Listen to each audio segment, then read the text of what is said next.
নমস্কার বন্ধুরা, কেমন আছেন সবাই? আমার একটি নতুন ব্লগে আপনাদের স্বাগত জানাই। আজ সকালবেলায় আমি ঘুম থেকে উঠে চলে এসেছি ছাদে, কারণ ছাদটা আজকে পরিষ্কার করা হচ্ছে। বহুদিন থেকে ছাদটা নোংরা পড়েছিল, তো আজকে আমি আর বাবা মিলে ছাদটা পরিষ্কার করতে এসেছি। ওই গাছটা দানা এনে বসেছিলাম আমি আর আমি গেছিলাম না পার্কে ঘুরতে, এত দানা নিয়ে এসেছি। দানাগুলো নিয়ে এসে বসিয়ে দিলাম, মনে হবে না, তারপরে তুলে একটা দানা ফেলেও দিয়েছি। হ্যাঁ হবে, এমনি রেখে দিয়েছি, তারপরে কি বুবুর বুবুর করে গাছ বেরোচ্ছে। মিষ্টি জল পাওয়া বড় হয়তো না, দেখি গাছগুলো দেখা। এটা সব পচে গিয়েছে, গাছে যেগুলো নষ্ট হয়ে গেছে ফেলে দিচ্ছি। একটা ভালো গাছ দেখো, দেখে ভালো একটা কে আছে, কি ভালো এইটা? এটা কি গাছ? নাম নাম জানি না, এটা হচ্ছে মেক্সিকান সোট। মেক্সিকান সোট, আচ্ছা, ফুল হয়, ভালো ফুল হয়। ফুল হয়েছে, ও ছোট ছোট বাচ্চা বাচ্চা ফুল, সাদা। এইগুলো মনে হয় একটা ফুল বোধ হয় না?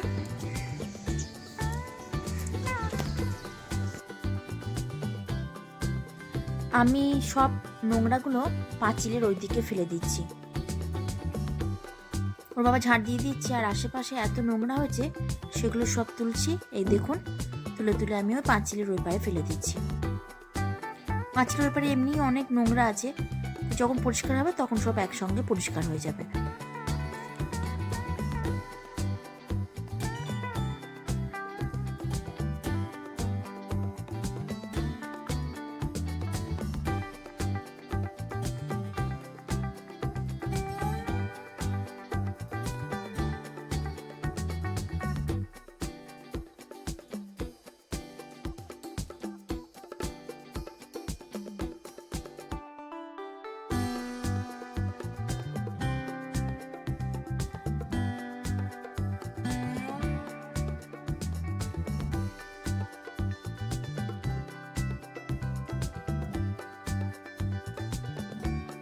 এই দেখছেন, এই অ্যালোভেরা গাছের গোড়াটা কত মোটা হয়ে গেছে। এটা ছোট জায়গায় রাখলে পরে দেখছি জায়গা কোলাতে পারছে না, তাই এটা এক জায়গা থেকে নিয়ে গিয়ে অন্য একটা বড় টবের মধ্যে রাখিয়ে দেবো। দেখেছেন কত মোটা এই এটা শিকড়টা। এটা ভালো জায়গা পাচ্ছিল না বলে বাড়ছিল না, এটা একটা বড় জায়গায় গিয়ে রেখে দেবো, তাহলে বেশ ভালো জায়গা পেলে বাড়বে। চলুন তাহলে নিচে যাই, নিচে গিয়ে আবার রান্না করতে হবে। আর এই যে দেখছেন, এইখানে কে কটা ইট নিয়ে যাবে সে নিয়ে সকাল সকাল আরম্ভ করে দিয়েছে ঝগড়া। এই দেখুন কত তাড়াতাড়ি এই বাড়িটা খালি হয়ে গেল, দেখুন চারিপাশটা। এবার কে কটা ইট নিয়ে যাবে সেই নিয়ে হবে ঝগড়াদের।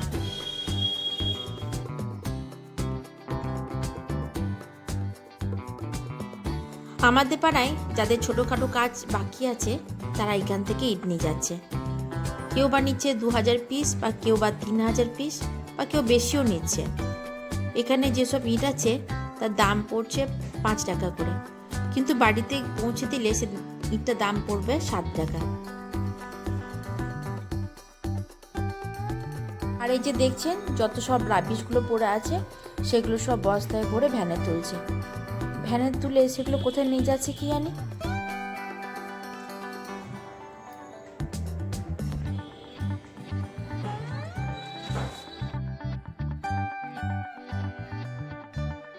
আর এই দেখুন অদ্রিজা চন্দননগর থেকে যে কাগজের কুমিরটা নিয়ে এসেছিলাম সেটা নিয়ে এখনো খেলা করছে।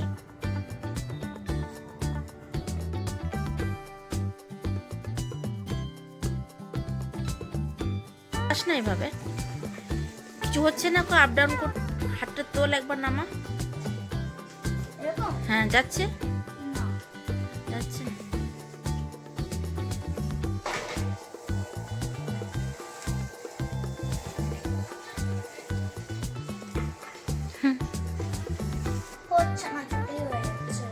আচ্ছা ঠিক আছে।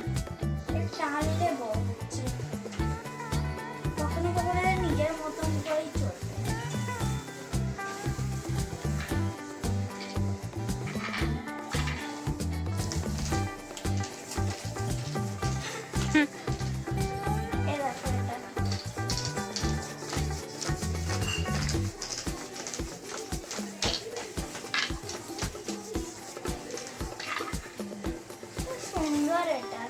ভাত রাস্তায় খাবো যদি দুপুরবেলায়। কোথায় যাই তাহলে এটা ভালো।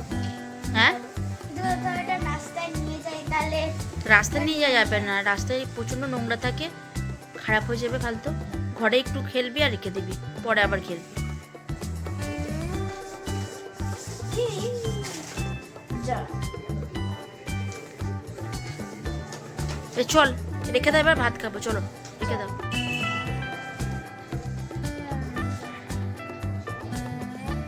সুন্দর এটা খেলতে।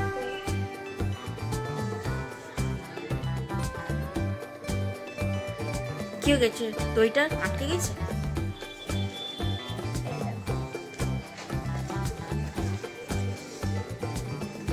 ও আবার আটকে গিয়েছে তো, দাঁড়া ঠিক করে দিই, দাঁড়া। এখন সন্ধ্যে 6টা বাজে। অদ্রিজা এসেছে নাচের ক্লাসে। আমাদের পাশেই একটা ক্লাব আছে, সেখানেই ম্যাম নাচ শেখাতে আসে। আজ ম্যামের কিছু কাজ থাকায় ম্যাম আজকে ক্লাস করতে আসতে পারেনি। তার জায়গায় উনি পাঠিয়ে দিয়েছেন ওনার দুটো স্টুডেন্টকে।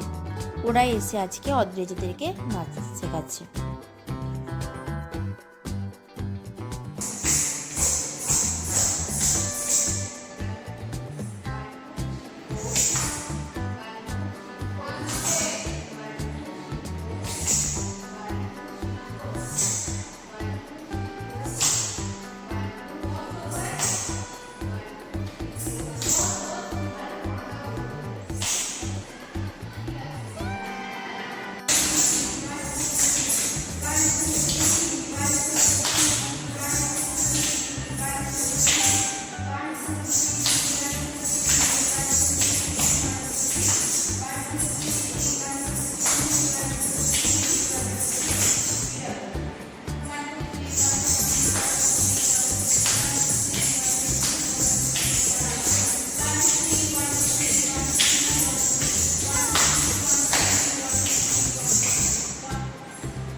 তোর পুরো বডিটা নড়ছে, ঠিক করে কর।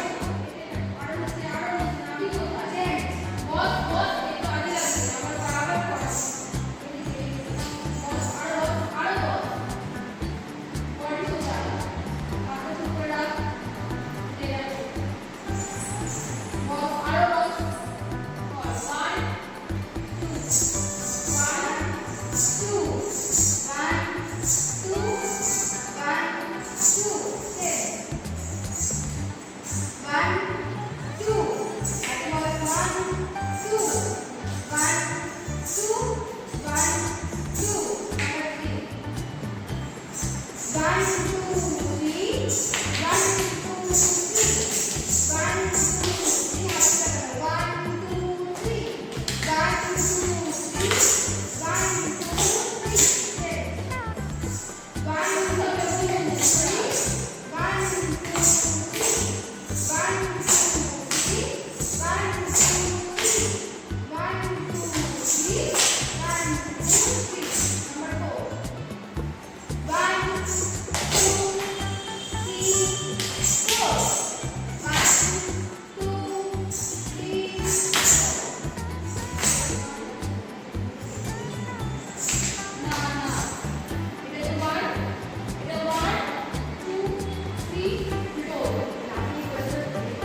কি করছিস?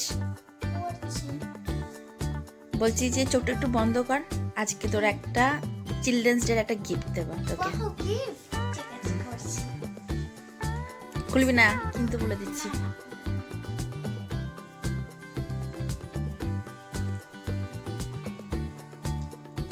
কি আছে? এবার চোখটা খোল। Wow, brush pen! এটা আমার অনেকদিন থেকে নেওয়ার ইচ্ছা ছিল। ভালো হয়েছে? হ্যাঁ। দেখি এটা খোল।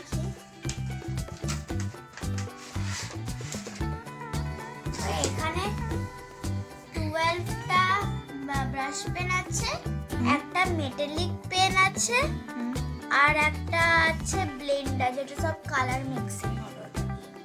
এখানে পুরো 14 কালার্স আছে। কিছু লিখে দেখি।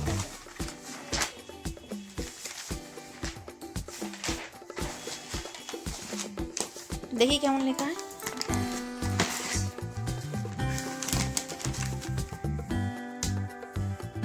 অন্ধকার হচ্ছে, এদিকে ঘুরে বস। এবার দেখি লিখে দেখা। মেটালিকটা দিয়ে লিখে দেখাচ্ছি।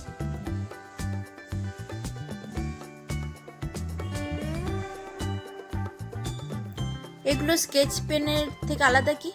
তো একই লাগছে, আমার স্কেচ পেনের মতনই লাগছে।